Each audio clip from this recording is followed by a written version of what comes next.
건설된다는 착각을 하는 거야. 막스의 개념을 이행한다는 거지. 이행. 그래서 이행하면 어느 순간 혁명이 오는 거죠. 그건 대다수의 사람들이 그 새로운 정치체제나 사회 정치체제를 받아들이고 수용할 때예요. 지금 생산력의 발달 정도가 어디까지가 있다고 생각을 하세요? 그래서 로자한테 굉장히 중요한 문건이 이거예요. 자본주의를 얘기하면서 모순만 얘기하지 말라는 거예요. 나쁜 점만 얘기하지 말고 자본주의가 갖고 온 좋은 점 있잖아요. 이걸 선전하고 다니는 거예요. 이걸 선전해봐. 이걸 선전해봐. 왜? 현대적인 예를 들면 뭐 제가 수업 시간에 가끔 하는 얘기지만 이런 거죠. 지금 아파트 남아 돌죠? 그리고 아파트를 질 수 있는 생산력은 어때요? 우리나라 보통 몇 달 만에 60 지금 쭉 다 올려버리죠? 왜 그런가 하면 건설 산업의 생산력이 엄청 발달한 거예요. 우리 한번 어릴 때 대학교 때 제일 좋은 아파트가 아파트였거든요. 그래서 친구가 거기 살아가고 제가 버스 타고 거기 놀러 간 적도 있어요. 말죽거리부터는 아직까지 포장도 안 돼가지고 막. 지금 상상을 해보세요. 아파트 지면서 막 지하 5층까지 막 다 뚫어버리죠. 엄청난 생산력을 가지고. 이랬을 때 날마다 뭐 집값 이런 게 아니라 실질적으로 혁명적 활동을 할 사람들은 노는 집, 응? 미분양된 아파트, 지자체가 구입해가 지금 구입해도 되죠. 원가로 구입해갖고 무상으로 배분하든지 싼 임대료 받고 풀어라. 그거는 자본주의가 갖고 온 하나의 생산력의 발달로 인한 하나의 긍정적인 면이다. 굉장히 로자는 그러니까 우리가 로자를 이제 착각하는 사람들이 로자는 뭐 날마다 이건데 원래 1918년 1월 혁명에도 리프크네이트가 자꾸 이렇게 얘기를 해서 그렇지 로자는 아직 혁명 시기가 아니라고 봤어요. 혁명 시기가 아니라고 봤는데 그런 것들도 이제 좀 있고 그래서 로자는 굉장히 예리하고 그리고 그 뭐라 그러냐 이렇게 그 사람이 이렇게 인생사라든지 이론적인 발전을 보면은 예리하면서도 굉장히 철저하고 그리고 굉장히 현실적이에요. 굉장히 현실적이에요.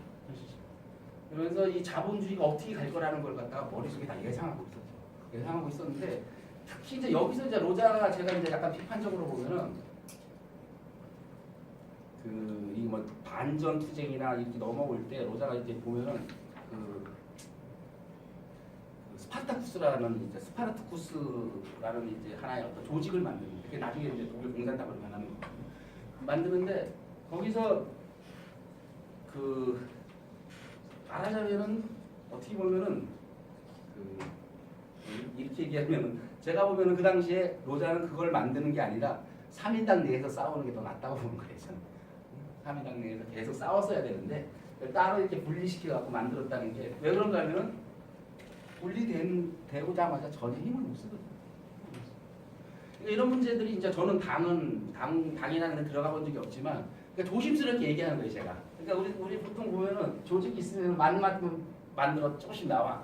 그래서 지금은 우리나라에 조직 뭐 많죠. 앞으로도 더 만들어질 수도 있고 더 만들어질 수도 있는데 이런 부분들이 우리나라는 이게 당내 민주주의적인 당내 투쟁이라는 개념은 없어요. 당에서 같이 논쟁을 해도 제가 이렇게 얘기 들어보면은 서로 다르다는 것만 확인하고 집에 가는 거예요. 뭐하러 만나요? 뭔가 이렇게 격렬한 논쟁을 하고 뭐 이렇게 해갖고 뭐 일단 이 내에서 여러분들 프롤레타리아 독재가 뭐예요? 그 우리가 당에서도 대중 독재라는 말을 도입을 해야 돼요. 프롤레타리아 독재가 뭔가 하면은 프롤레타리아가 다수인데 어떻게 독재를 해요? 다수일의 원칙이라는 거예요. 쉽게 얘기하면 민주주의는 소수자도 인정을 하라는 거고 프롤레타리아 독재는 프롤레타리아가 다수니까 그래서 다수결의 원칙이에요. 그럼 일단 따라가고 실패하면 또 다시 결정하고 이래야 되는데 그런 어떤 전혀 뭔가 하면 이렇게 민주적인 절차라든지 인정이라든지 그리고 또 다른 논쟁이라든지 이런 데 굉장히 익숙하지가 못해요. 굉장히 익숙하지. 그러니까 그런 부분이 굉장히 로자한테는 많이 나타나요. 그래서 특히 로자한테 아까 얘기했지만 로자가 가장 이 경멸했던 게 관료제예요. 관료제에 대해서는 상당히 문제제기를 많아요.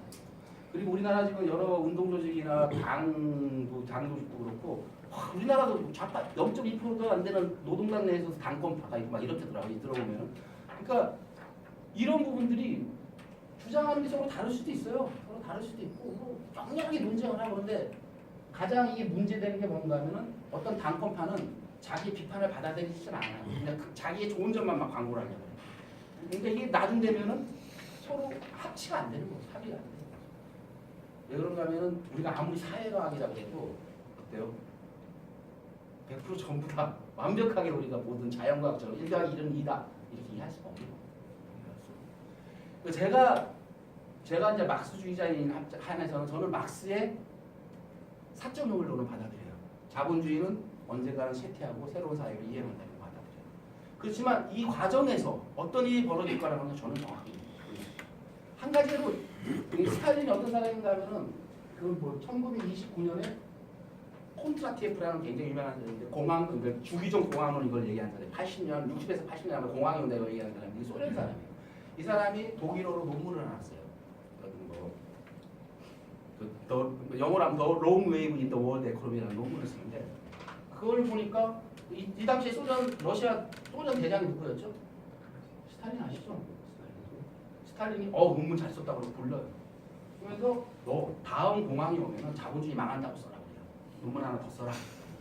그러니까 콘트라에서 싫다 그래요. 그리고 바로 시비라는 거예요. 그리고 나서 생산을 몰라요. 그러니까 말하자면 우리가 뭔가 하면은 이 자본주의 사회가 언제 어떻게 된다 어떤 예측할 수가 없어요. 왜? 자본주의는 굉장히 다이나믹해요. 그렇지만 모자 말대로 전 지구가 자본주의로 완전히 통일되면은 이 자본주의 모순은 점점 초래화되겠죠. 이걸 계획하지 않으면 그 물자를 어떻게 다 할 거예요? 어디다 갖다 버릴 거예요? 생산된 거예요. 그렇죠. 누가 다 소비할 거면 누가 다 소비할 거예요. 그렇기 때문에 계속적으로 자본이 이유를 취하기 위해서는 그래서 로자는 그걸 벌써 알고 있을 때 군수산업이라는 게 굉장히 핵심적인 역할을 하고 있어요. 여러분들 히틀러가 1933년에 권력을 잡아요. 권력을 잡고 일단 국경을 폐쇄시켜요. 폐쇄시킨 다음에 돈을 막 찍어내 경제를 일으키죠. 경제를 일으키는데 히틀러가 했던 가장 중요한 정책이 여러분 아시죠? 뭐 고속도로 뚫고 또 문화 뚫고 그래서 이명박이 독일 가가지고 조선일보에 막 나오고 그랬잖아요. 나 그 앞에서 막 찍어서 경제 대통령이다. 그래갖고 굉장히 많이 했었는데 그리고 히틀러 자체가 사회주의자예요. 그 사람은 히틀러가 했던 그 당 이름이 독일 사회주의 민족 노동자당인가 그래요. 나치라는 게 여러분 아시죠? 나치라는 게 나치오날라 조치알리즘이라고 그래요. 민족 사회주의자 그렇지. 민족 사회주의자. 민족 사회주의 독일 노동자당이에요. 히틀러는 사회주의자예요. 사회주의자. 그래가지고 그 사람들이 자기가 사회주의를 갖다가 게르만 민족 내 사회주의를 갖다 실현시키기 위해서 어떻게 했어요? 막 그 일자리 주고 그리고 돈 벌써 막 줘요. 경제가 처음에는 돌아가요. 그리고 군사무기 막 만들어요. 군수물자 막 만들어갖고 소비를 안 해도 되죠. 군수물자 쌓는 거예요. 물론 군사 훈련을 해야지 총알을 계속 만들 수 있죠. 여러분들 군대 갔다 오셨지만 괜히 총 쏴요. 총알 전쟁할 때만 만들면 아무런 의미가 없죠. 계속 군사 훈련을 하는 거예요. 총알 쏘고 수리관 던지고 소비를 해야 돼요. 그렇지만 그 소비는 어때요? 일시적이죠. 자동차 한 대 생산하면 어떻게 돼요? 한참 나죠. 그래서 쌍용 자동차 난리 났을 때도 절대 국유 안 하는 거예요. 예, 더 많이 생산해봤자 뭐 시장에 놔둬버려. 시장에 놔둬버려. 그러니까 이 군수물자 생산 그리고 그 유명한 여러분들 포르쉐 아시죠? 포르쉐 남자들이 좋아하는 자동차. 포르쉐를 딱 집무실에 불러가지고 또 자동차 만들어. 폭스바겐. 그래서 그 일본을 자기가 타고 그리고 이제 모든 국민에게 한 대씩 주겠다 하고 만든 거예요. 그러다가 한 6년이 지났어요. 군수물자는 쌓이고 돈은 막 뿌려놨지. 그래서 크루그만이라 그 당시에 그 히틀러의 경제를 지휘했던 그 경제부 장관이 독대를 해요. 지금 방법은 하나밖에 없습니다. 노동자들의 임금을 2배로 올려주고 조금 더 견디는 방법밖에 없습니다. 그러니까 히틀러가 더 다른 대안은 없냐 그러니까 뭐예요? 전쟁이지.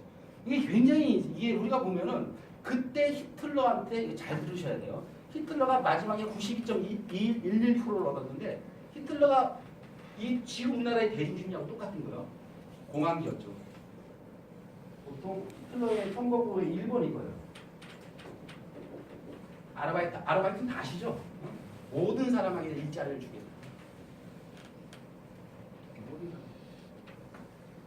일자리 똑같죠. 레닌이 러시아 혁명에 볼셰비키가 권력을 잡았을 때 그 당시에 사회주의는 자본주의하고 뭐가 다른가면 그 사람들은 완전 고용이에요. 완전 고용 시키죠. 지금 우리나라에 첨예하게 앞으로 이제 미래를 좀 얘기하려고 하는데 그래서 볼셰비키가 한 거는 뭔가 하면은 한 사람의 일할 때다 두세 명씩 갖다 놓는 거예요. 실험은 없죠. 그러면 이제 한번 우리 셋이서 공작 기계 하나 다루는데 할 일도 없어. 그거 어떻게 하겠어요? 나 오늘 내가 오늘 일할 테니까 넌 내일 일하고 막 나누겠죠. 그러다가 스탈린이 한 번씩 명령을 내려. 오늘 늦게 온 애들 전부 다 시베리아로 다 하는 거야. 실제 그런 일이 봐. 그러니까 이 일자리라는 것은 계속 말씀드리지만 자본주의라는 것은 계속적으로 이 노선 때문에 경쟁력을 위해서 생산력을 발달시키니까 계속 기계가 인간을 대체할 수밖에 없거든요. 그러면서도 더 많이 만들어내는 거예요. 소비가 안 되는 거야. 또 다른 데 팔아먹어요. 그러다 한 번씩 이런 게 뭉쳐져 갖고 여러분들 공황이라 그러면은 노동력하고 자본이 동시에 노는 거야. 동시에 막 쌓이는 거야. 동시에. 이거 해결하는 방법이에요. 별의별 일을 다 하는 거야. 그 중에서 가장 좋은 방법은 만들고 파괴시키는 거야. 그래서 우리가 분수물자에 들어가는, 그리고 이게 일자리를 만드는데 분수물자가 상당히 중요한데 여러분들 그 뉴스 보셨어요? 우리가 한참 조선나라 안 좋을 때 국가에서 뭐라고 발표했어요? 내년에 수주할 군함 2대를 미리 하겠다고. 그런 건 뉴스 안 보시죠? 저는 그런 게 들어오거든요. 이게 신문에 났어요 진짜. 그런 식으로 시작합니다. 그런 식으로 시작합니다. 근데 자기한테 일자리만 생기면 좋은 거죠. 일자리만 생기면. 그러니까 이런 부분들. 그래서 미래는 어떻게 될 것이냐, 우리가 어떤 식으로 운동을 해나갈 것이냐, 이런 부분을 갖다가 참 일자리를 만들어라.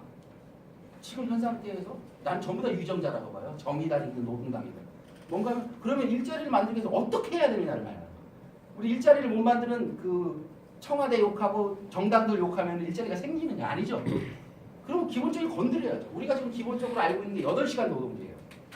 만약에 우리가 전부 다 일을 해서 먹고 살아야 된다는 전제를 깔면, 그게 누가 만든 건가 하면 19세기 중반에 로버트 오원이라는 영국의 그 초기 사회주의자가 만든 거예요. 그 사람이 24시간을 3으로 나누니까 8이잖아요. 8시간 일하고 8시간 자고 8시간 휴식을 취할 때 인간은 가장 생산력 높게 일할 수 있다. 원래 이 사람이 노동자에서 자본가가 되는 사람이거든요. 그래서 8시간 노동제가 처음 시작된 거예요. 그 이슈가 처음 시작된 거예요. 물론 이 막스가 이걸 갖다 정리하지만 8시간 노동 갖고 날마다 싸운 거예요. 그 당시에. 그래서 여러분들 그래서 뭐 미국에서 8시간 노동제 시행차다고 싸우다가 노조 지도자들하고 몇 명이 군인한테 죽고 교수형 당하거든요. 그날이 5월 1일이에요. 우리가 그 메이데이. 근데 레닌이 영국에 있다가 메이데이 하자 그렇게 한 거거든요. 아무튼 8시간 노동제 계속 싸운 거예요. 물론 100년 싸워가지고 됐죠. 100년 싸워 8시간 노동제를 한 거는 투쟁해서 된 것도 있지만 뭐겠어요? 자본가들이. 이제 생산력이 높아졌으니까 노동시간 줄여도 되거든. 괜히 더 데리고 있을 필요도 없고. 여러분들 공황기에 미국의 자본가들이 요구한 게 뭔지 아세요? 주 4일 노동이에요. 왜요? 그걸 법제화시키면 어떤 일이 벌어져요? 4일은 정규노동이니까 임금 주고 3일은 유연하게 써버리는 거예요. 1970년대 네덜란드 자본가들은 3일 노동이에요. 우리 이런 부분을 갖다가 이 자본주의 발전을 갖다가 그런 게 계급투쟁. 우리 계급투쟁하면은 뭐 화염병 던지고 뭐 날마다 총 들고 이런 게 아니라 계급투쟁은 일상에서 벌어져요. 일상에서 벌어지는 거고, 일상에서 벌어지는 거예요. 그랬을 때 일자리 그냥 내놔라 어떻게 해요? 뭐 오전반 오후반을 만든지 4시간으로 줄이든지 하루 일자리. 뭔가 획기적인 사고가 있어야 돼요. 획기적인 사고. 그러니까 이런 부분을 갖다 우리가 보통 이렇게 생각을 하죠. 이 과학적 사회주의라는 명목하에 자본주의는 계속해서 사회주의 갈 거야. 여기서 투쟁 안 해도 안 돼. 이게 아니에요. 일상적인 투쟁이 계속 벌어져야 되고, 그거는 가장 중요한 거는 인간이 가진 욕망을 실현시켜줘야 돼요. 먹고 자고, 애 키우고, 섹스하고, 뭐 이런 부분에 대해서 안정적인 그런 삶을 마련하는 거예요. 삶을 마련하는. 그런 부분이 굉장히 중요하다는 거예요. 트럼프가 왜 됐겠어요? 요새 브렉시트가 왜 벌어졌고 독일에서 우파들이 왜 지금 막 12% 15% 얻냐? 찍는 사람들이 되게 누구예요? 같은 노동자. 그리고 40대 중반 이상의 남자들. 이런 사람들이 막 몰펴주는 거예요. 불안함. 그래서 일부 뭐 영국의 일부 무슨 혁명당 이런 데는 브렉시트를 찬성하고 왜? 하층 노동자 끌어들이기 위해서 찬성. 그게 나중에 되면 뭘로 하면 나치 같은 걸로 바뀌어버려요. 민족, 인종 이런 걸로 바뀌면서 막 이 일자리에 대한 일자리를 가지고 모든 걸 평가해요. 우리나라에 지금 200만 명이 넘은 이주 노동자들이 있는데 그래서 이번에 제가 뭐 이런 얘기하면 성남시 있죠, 성남시. 이재명이 어디다 사인을 했어요? 성남시 건설 노동자는 성남 거주자를 50% 이상 뽑는다. 외국인 노동자는 안 뽑는다는데 거기 사인했어요. 그게 파시즘의 시작입니다. 파시즘. 근데 많은 한국 사람들이 그런 생각을 하고 있다는 거죠. 갖고 있다. 왜? 오직 올 일자리입니다. 그래서 이런 부분들이 우리가 굉장히 그래서 제가 거기다 써놓은 게 뭔가 하면은 자본하고 노동의 관계라는 게 처음에 형식적인 종속이라 그러는데 우리가 자본가한테 가갖고 계약을 맺었으면 형식적으로 종속돼 있죠. 자꾸 하다 보면 땅 먹고 살 게 없으면은 그 자본이 그대로 종속되게 돼 있어요. 그걸 갖다 막스는 갖다 실질적 종속이라고. 요새 이런 일이 막 이렇게 벌어졌을 때 가장 안 움직인 게 어디에 대공장 노동자들이에요. 대공장 노동자 거의 안 움직였어요. 현대자동차 원래 노조 파업 부결된 거 아시죠? 근데 지도부에서 2시간 했어요. 기아자동차 79%로 노조 파업 대중들이 하자 그랬어요. 지도부에서 안 했어요. 아무도 안 했어요. 아무도 안 했어요. 굉장히 무서운 거예요. 근데 우리는 그거에 대해서 상당히 많은 경우는 이 노동자 계급이라는 게 본질적으로 혁명적이라고 그러고요. 막상 그런 얘기 한 적이 없어요. 노동자들이 착취당하는 거지. 착취당하는 거지. 농노들이 착취당한다고 봉건시대 때 농노들이 혁명한 거 봤어요? 누가 혁명해요? 신흥계들이 떠오르는. 그래서 제가 거기다가 위험하지만 써놓은 거예요. 그 뒷장에다가. 저는 제2의 프롤레타리아가 시작될 수 있다고 생각합니다. 금융자 간에 완전 수탈 당하죠. 자기가 가진 자산보다 빚이 더 많은 사람들이 막 우르르. 그리고 청년 실업자, 비정규직들. 그래서 많은 경우는 이런 변혁기에 로자로 그런 얘기를 하지만 항상 대부분이 조직된 노동자 계급은 많은 경우에 부르주아 집중했어요. 그 굉장히 우리는 무시하는 게 아니라 엄연한 사실인데 인정을 안 하고 싶어요. 인정을 안 하고 싶어요. 그래서 좀 제가 좀 라디칼하게 얘기를 한 것 같은데 뭐 일단 나중에 이제 뭐 질문하시면 하시고 그래서 우리가 무엇을 해야 될 것인가 하는 고민을 할 때 저는 현 국면에서 뭔가 구체적인 어떤 이슈도 중요하지만 자본주의의 본질에 대해서 막 알리고 그리고 민주적인 절차들에 대해서 막 싸우고 관료제에 대해서 관료제는 있잖아요. 그냥 없어지는 게 아니에요. 바닥에서 싸워야죠. 관료제가 진행되는 한 아무것도 지금 이 우리나라 대중들이 어때요? 문재인이 된다, 누가 된다 이거 갖고 싸우고 있죠 대부분이. 걔가 되면 자기가 해방될 것 같다고 착각을 하는 거죠. 이런 모습들에 대해서 계속 경고를 해요. 그리고 문재인이나 누가 되든 대중들의 요구를 갖다가 안 받아들일 수 없게 만들어야 돼요. 이게 압력이고. 지금 우리 젊은 청소 그래서 제가 뭐 농담으로 그렇게 하지만 이거 요번에 촛불 할 때 구체적인 이슈를 갖고 나와야 돼요. 젊은 친구들, 대학생 친구들. 우리 대학 졸업하면 내가 뭐 제가 농담으로 한 게 했지만 대학교 졸업하면은 독일은 실업자 임금을 주거든요. 졸업하자마자. 우리나라 젊은이들 실업자 임금 내놔라. 뭔가 자기하고 먹고 사는 걸 해야 되는데 남한테 그러니까 누가 대통령이 되든 압력을 낼 생각을 해야 되는데 얘가 되면 다 된다고 생각하고 한쪽만 그냥 신비적으로 지지하고 마는 거예요. 지지하고 마는 거예요. 국제적인 이슈들을 가지고 이거 포위를 해야 되는데 포위를 해야 돼요. 안 된다는 거예요. 그렇게 안 한다는 거예요. 박근혜 조중동이 만들어놓은 그 언론 뿌리를 그대로 밖에서 하는 거예요. 민주당은 저번 8,700 보니까 태극 기대에다 박근혜 특별성을 하더라고요. 그러니 왜 그 대중들한테 맞추는 거죠. 그래서 이렇게 그래서 제가 이렇게 촛불 저도 촛불을 뭐 거의 다 나갔는데 촛불 나가면서 이렇게 보면은 제일 재밌는 게 청소년 혁명당에 청소년 앞장서 벨주선 갈아엎자. 걔들 구체적으로 뭔가 얘기해요. 어떻게 갈아엎을지는 모르죠, 걔들. 일단 갈아엎자는 얘기는 하는 거예요. 근데 나머지 이슈들은 하나도 없어요. 제가 보면 하나도 없어요. 물론 뭐 이재용이 구속하라 이런 건 되죠. 응? 아니면 재벌을 해체해서 어떻게 해야 된다 이런 얘기는 없는 거죠. 응? 오, 그렇죠. 뭔가 이렇게 구체적인 이슈를 해야 되는 거예요. 구체적인 이슈 만들어가지고 포위하고 그걸 막 터뜨리고 사람들이 이거 봐라. 이런 얘기도 있네. 아까도 얘기했듯이 안 팔리는 아파트 2년 후에 안 팔리는 아파트는 전부 다 지자체에서 원가로 구입한다. 자본가들 좋아요, 나빠요? 그게 사회주의적인 마인드가 생기기 시작해요. 내가 다 움켜쥐고 있으면 내가 죽는다는 사실이 생겨나는 거예요. 그러니까 이게 무슨 얘기인가 하면 부가 한쪽으로 가봤자 어떻게 돼요? 자기가 다 소비할 수가 없죠. 소비할 수가 없죠. 그러니까 이걸 갖다가 단순한 분배 투쟁이 아니라 분배 투쟁은 우리가 이게 가장 나쁜 게 경제 투쟁하고 정치 투쟁하고 분리시키는 거예요. 분리시키는 건데 그게 안 돼요. 경제 투쟁 기능에 정치 투쟁 없이는 경제 투쟁이 일어날 수가 없어요. 그렇지만 경제 투쟁이라는 조합주의로 잘못 알고 있는 거죠. 조합 내 임금 올리는 건 경제 투쟁이 아니에요. 그건. 조합 내 임금 올리는 거지. 그건 조합주의지. 그걸 갖다가 무슨 경제 투쟁이라고 생각을 합니다. 경제 투쟁하고 일상적인 어떤 자본주의 투쟁을 갖다 우리가 깊게 얘기하면 경제 투쟁하고 정치 투쟁은 결합될 수가 없어요. 분리시키죠. 그리고 이제 요번에 제가 안타까웠던 거는 문화에 대한 전혀 얘기가 없어요. 문화. 그래서 저는 뭐 요번 이것이 그러니까 아주 급속한 유럽의 68혁명을 좀 넘어서는 여러분과 68혁명이라는 게 참 그렇게 열심히 해놓고 두 달 있다 선거에서 드골이 이기거든요. 자기들이 쫓아내려고 했으니까 이기거든요. 근데 이런 부분들이 이제 그런 모습들이 저는 이 촛불에서 봤어요. 많이 봤고 이제 또 뭐 아시다시피 지금 한국 경제가 이제 좀 하강 곡선을 걷고 팍 내려오면은 엄청난 공포가 이제 사람들 대중들이 있어요. 그런 사람들을 우겨요.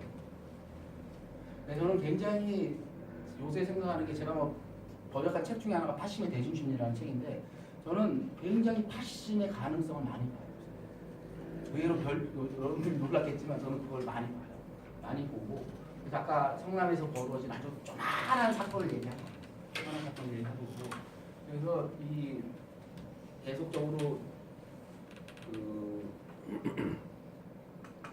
뭐라 그러나 우리나라에서도 이제 굉장히 정당한 것 같으면서도 뭐가 하면은 굉장히 정당한 것 같으면서도 이 자본주의에서 이 폐쇄성을 갖다가 그 이어가려면 그러니까 옛날에 이런 일이 있었어요. 독일의 유럽은 여러분들 그 통일 노동자들이 마음대로 옮겨 다니는 거 알죠? 그러니까 독일의 포르투갈하고 스페인에서 건설 노동자들이 많이 들어왔어요. 그러니까 얘들이 좀 임금이 싸니까 건설 그 자본가들이 그 사람들을 썼을 거 아니에요. 그래서 건설업에서는 많이 볼 필요가 없잖아요. 그러니까 독일 노동자들이 연대 데모를 해요. 뭐라고 데모를 했냐면은 왜 걔들 임금 착취합니까? 임금 동등하게 데모를 해요. 이게 무슨 얘기예요? 절대 독일에도 쓰지. 걔들 안 쓰겠죠. 걔들 내보내라는 얘기예요. 시키잖아요. 그런데 보면 번들어가죠. 이씨가. 근데 깊은 뜻은 쟤들 쫓아내라. 독일에서 쫓아내라. 우리한테 일자리가 상당히 이게 그래서 이 자본주의는 이렇게 모순적이면서 그리고 굉장히 이 일반 우리 대중들이 점점 지금 제가 얘기한 대로 생산력의 발달에 따른 어떤 부를 갖다가 공유한다 아니면은 서로 나눈다는 생각이 없이 계속 가면은 계속적으로 위에서는 간단해요. 자본은 노동이나 일하는 대중들을 갖다가 분리통치합니다. 분리통치. 그게 가장 시끄러워요. 가장 시끄러워요. 서로 싸워요. 비정규직 정규직으로 나누고 한번 보세요. 현대중공업 가보면 제가 이 얘기는 꼭 강연할 때 하는데 다른 이런 강연할 때 하는데 제가 이제 현대중공업에 강연을 갔을 때 그때 이제 평면 TV가 막 나올 때예요. 정규직 휴게소는 이렇게 큰데 평면 TV가 탁탁탁 붙어서 벽마다 비정규직 휴게소는 흑백 텔레비가 하나 있어요. 왜 우리 옛날 캐비넷 있죠? 그 위에 이렇게 안테나 달려서 흑백 텔레비가 하나 잘 안 나오면 발로 뚝 차고 나오고 이런 거 있잖아요. 그게 하나 있어. 그리고 비정규직 거기는 컵하고 정수기가 하나 있고 믹스 커피가 있어요. 근데 정규직 가면은 커피 머신이 몇 개가 있고 막 좀 종류도 많아요. 차 종류도 많아요. 밥도 딴 데서 먹고 임금은 거의 3배 받고. 그리고 더 재밌는 건 이거죠. 조선업에서 가장 힘든 게 기름 이거 뭐야 페인트 칠하는 거예요. 내부가 아니라 외부. 배가 높죠. 그러면은 페인트 요만큼 들고 가고 칠하고 도로 올라와요. 맨날 짊어지고 내려가요. 밧줄을 타고 스프레이 여기다 쫙 걸고. 왜 그러면 손 안 되는데 스프레이를 뿌려야 되죠. 그리고 맨말 시간이니까 어때요? 여러분들 여름에 해가 쎄 해가 다시 반사되죠. 거의 막 45도 50도예요. 근데 거기다가 신나고 페인트 때문에 내복을 입어야 돼요. 안 그러면 온몸에 피부병이 됩니다. 그러고 가서 하는 거예요. 정규직들 너무 좋죠. 자기들 진짜 그 일 안 하고 절대 안 해요. 정규직 너무 좋죠. 그리고 월급은 몇 조. 그리고 조선사람이 안 좋으면 어떻게 돼요? 걔를 다 잘라버리고. 지금 우리는 보통 정규직만 얘기하죠. 지금 거제도 하고 울산에서 비정규직 엄청나게 잘려나온 거 아시죠? 그럼 언론의 사람. 그럼 그냥 아무것도 없이 그냥 내일부터 나오지 말라 그러면 끝이. 분리통제. 분리식. 굉장히 쉽거든요. 그래서 이런 부분들이 이제 그래서 이걸 어떻게 해결해야 될 것이냐. 굉장히 재밌죠. 우리가 미래 사회라는 것은 저는 이렇게 생각해요. 전부 다 8시간씩 정식적으로 일해가지고는 저는 일자리를 나눌 수가 없죠. 그러니까 프랑스 실업자 운동이 굉장히 재밌어요. 거기 그 사무총장이 아기똥이라고 하는데 그 이름이 좀 웃기죠. 아기똥인데 내가 이런 프랑스는 지금 일자리가 1000만 개다. 우리는 1500만 명이다. 500만 명이 놀아야 되죠. 500만 명이 뭐라 그래요? 내가 놀아서 너희들 일한다. 내 나라 이거예요. 그렇죠. 내가 노니까 너희들 일하는 거죠. 그래서 제가 여기서 써놨듯이 절대 실업은 개인적인 문제가 아니에요. 우리 대학교 때 어땠어요? 지금은 그게 꿈의 직장이 됐지만 학교에서 날마다 꼴찌 하는 애들이 막 KT 가고 그랬어요. 전화국죠 그때는. 진짜 그랬죠. 한국전력가. 자 무슨 공사 가고. 그때 이렇게 진짜 조금만 학점 좋은 애들 그런데 안 갔어요. 오라버니도 안 갔어요. 지금 완전히 바뀌었죠. 왜? 그때는 일제가 너무. 그러니까 이 자본주의라는 게 일단 어느 정도 테이크오프에서 성장하다가 하락하기 시작하면서 또 계속적으로 이거하고는 다르게 생산력이 계속 발달하죠. 그러니까 결국은 일자리를 모두 나눌 수 있는 것은 아주 라디칼한 변화가 있거든요. 근데 이런 부분을 갖다가 이제 8시간 노는 게 그냥 놔둔 상태에서 어떻게 할 것이냐. 아마 안 되면 어떻게 할 거예요, 말하자면. 먹을 걸 줘야 되는 거예요. 그러니까 이런 모순을 없애는 게 굉장히 중요하다는 거죠. 거기서부터 서서히 사람들의 마인드가 바뀌는 거거든요. 우리나라 사람들 지금 보면은 이래요. 노숙자들한테 아파트 무상으로 준다 그러면 그냥 가서 살게 한다 그러면 난리가 날 거예요, 일부 사람들. 요번 그 어떤 국회의원이 뭐 발의했어요. 그 교직 그 학교에 학비들 있죠. 학교 비정규직. 거기 여러 사람들이 있어요. 막 방과후에 영어 선생도 있고 막 비정규직 많거든요. 그 사람들 전부 다 공무원으로 올려주는 법안을 발의했어요. 난리가 났어요, 정교조에서. 우리는 어렵게 시험 보고 들어왔는데 제대로 모른다. 난리가 났어요. 그래서 오늘 폐기시켰어요. 이런 일이 실질적으로 벌어지거든요. 본능적인 우월감도 있지만 이게 경쟁사회가 딱 그대로 인정하고 나는 경쟁에서 이긴 놈이야. 이거거든요. 그랬을 때 이런 거죠. 나는 경쟁에서 이겼어 그래. 이겼는데 내가 계속 혼자 잘 먹고 잘 살면 나도 못 먹고 못 살아 하는 마인드로 바뀌어야 돼요.